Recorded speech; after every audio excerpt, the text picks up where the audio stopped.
আর আমরা তো আমাদের দাবিগুলো ফরমালি দিয়েছি। এখন আজকে তো যে আপডেটটা পেলাম, 2 বছর যদি আমরা হিসাব করি, যদি ওনার টেনিয়রে নয়, সব মিলিয়ে আমরা প্রক্রিয়া বের বলবো। আমরা তো নির্দিষ্ট করে ওনার কাছে ওনার কার্যক্রম নিয়ে স্যাটিসফাইড হতে চাই না। আমরা টোটাল কার্যক্রমের উপর একটা মন্তব্য এবং মূল্যায়ন করতে চাই। 2 বছরের ব্যবধানে যা হয়ে গেছে, এটাকে আমরা বলতে পারি একটা পর্যায়ে এসেছে, কিন্তু এটা জনগণের স্যাটিসফ্যাকশনের লেভেলটা, প্রত্যাশার জায়গাটা, সন্তুষ্টি এবং প্রত্যাশার জায়গাটা আরো হাই।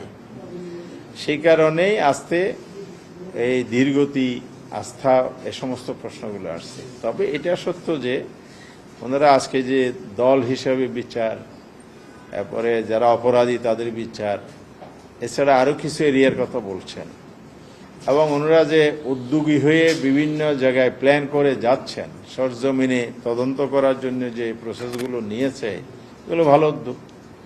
এটা যেন বেশি তদন্ত প্রক্রিয়ার মধ্যে না থেকে বিচার প্রক্রিয়ার মধ্যে দ্রুত প্রবেশ করে এবং বিচার কাছে দ্রুত সম্পন্ন পানিশমেন্টের জায়গায় চলে আসে। আর রায় ঘোষণা করলে হবে না, রায় আবার দাভে দাভে গিয়ে আটকে যায়। সেখানে যাতে দীর্ঘসূত্রিতা না হয় সেদিকেও কিন্তু নজর রাখতে হবে।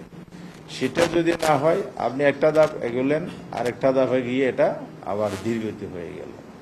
যেমন এখানে কয়েকটা ধাপ আছে, এটা হাইকোর্ট স্ট্যাটাসের একটা কোর্ট, কিন্তু এটা তো আবার আপিলেট পিটিশন যাবে, ফুল বেঞ্চে হবে, এরপর রিভিউ হবে। এই স্তরগুলো তো আমরা জানি সবাই, যে সব মিলে জনগণের আশা হচ্ছে আর কত, যেখানে ইন্টারন্যাশনালি জেনোসাইড স্বীকৃত জাতিসংঘ যেটা প্রতিদিন উল্লেখ করেছে, এটা আমি আমার বক্তব্য বলেছি।